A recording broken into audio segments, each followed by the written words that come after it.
Brian Rooney's on the other end of our line right now. Good morning. Good morning, Michael Patrick. I usually spend a little bit of the time on our interview introducing who you are, but there are people who are now realizing we're inside 24 hours before the primary tomorrow, and believe it or not, they're finally starting to get serious about figuring out who they're going to vote for. So instead of introducing you, I'll ask you, who's Brian Rooney? Brian Rooney is a Marine Corps veteran who was in Iraq in the Second Battle of Fallujah, stared down Al-Qaeda there, helped win the hearts and minds in Najaf. I'm a husband and father of 3 young people and children, and one of them has special needs. University of Michigan Mott Children's Hospital saved his life. I'm a board of director of the Pittsburgh Steelers and lived on 2 border towns and worked at a constitutional conservative law firm called the Thomas More Law Center and fought the culture war for a while here in Michigan. How old are you? I'm 37 years old. And you're running in that Jackson, Battle Creek area there. Your grandfather, Art Rooney, founded the Pittsburgh Steelers. In fact, your uncle is United States Ambassador to Ireland. And you've lived in Michigan how long?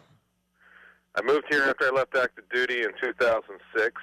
My brother Tom's a congressman from down in Florida, and he's coming to Jackson tonight. We're going to have a meet and greet down there at my campaign office. So my dad's coming in, so it's going to be a pretty exciting time down there. Oh, that'd be very special. What, other than that, how will you spend the last, it's 23 hours now, I guess, till the primary. Although I understand candidates are now campaigning on Election Day, which I didn't think they used to do that, but apparently it's new politics.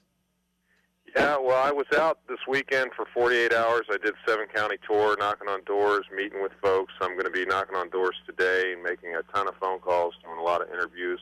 You know, you switch from the campaign mode today to the get out the vote mode. So you're reminding people to vote on Tuesday, tomorrow, and, you know, calling up all your supporters and saying, hey, don't forget to come out tomorrow and bring your family, bring your friends, bring your neighbors. This is going to be a very silly question for a guy who almost lost a child and a guy who fought in the war in Fallujah in Iraq. But are you nervous?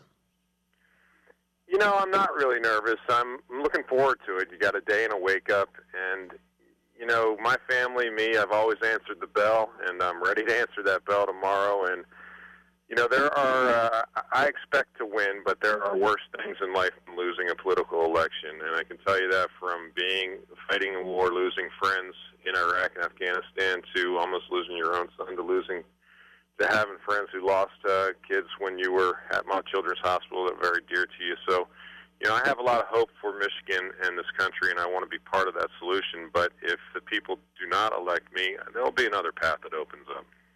What has your brother advised you? And I mean, he's, I don't know how many years he's been in Congress, but in Florida there, he's probably faced some fights of his own. What has he advised you in the closing days? And then if you're elected, has he talked much about it? Yeah, he told me that, you know, if I do win or lose tomorrow, you know, take a break after for a couple days if you win, if you lose, and for more than a couple days. And then he said tomorrow, you know, don't go nuts. Just go around to the different polling areas, say hi to your supporters and to the people that have been helping you out for so long, the people that are still making the get out the vote phone calls, and you know, get ready for the night. We're going to have hopefully victory party at Bella Notte downtown Jackson tomorrow night at 8 o'clock. And my brother's been a great support for me. So have all my brothers and sisters. I have 4 brothers and 2 sisters, and everybody's been real good to me. Do you have a sense that you have momentum on your side? I do. I've thought through the whole campaign that if I get my message out, if I get my name ID out, that I will close this race, and it'll be very close at the end. People that get to know me tend to break my way, and people only start paying attention for the most part in the last 2 weeks, really the last week.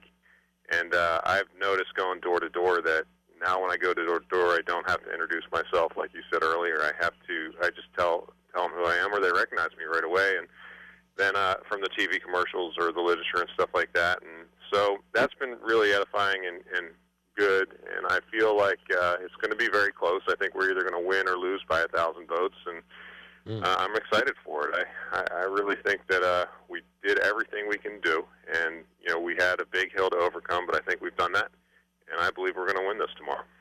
As a board member of the Pittsburgh Steelers, how about that $78 million rookie contract the Rams gave to Sam Bradford? That's big coin. Yeah, it is, and hopefully with the new collective bargaining agreement we're going to work out next year, that's going to be a thing of the past, because rookies are great, but they shouldn't be the ones making the most money. It should be the people that have been there, done that, and that'll help the older players. It'll also help, players that are retired, so that some of the money that will go towards helping them out if they're, become disabled later in life. So the new collective bargaining agreement should make that a thing of the past. Brian Rooney, candidate for Congress in the Republican primary in Michigan's 7th Congressional District. The luck of the Irish to you, sir, and we'll talk after the primary. Thanks, Michael Patrick. You bet.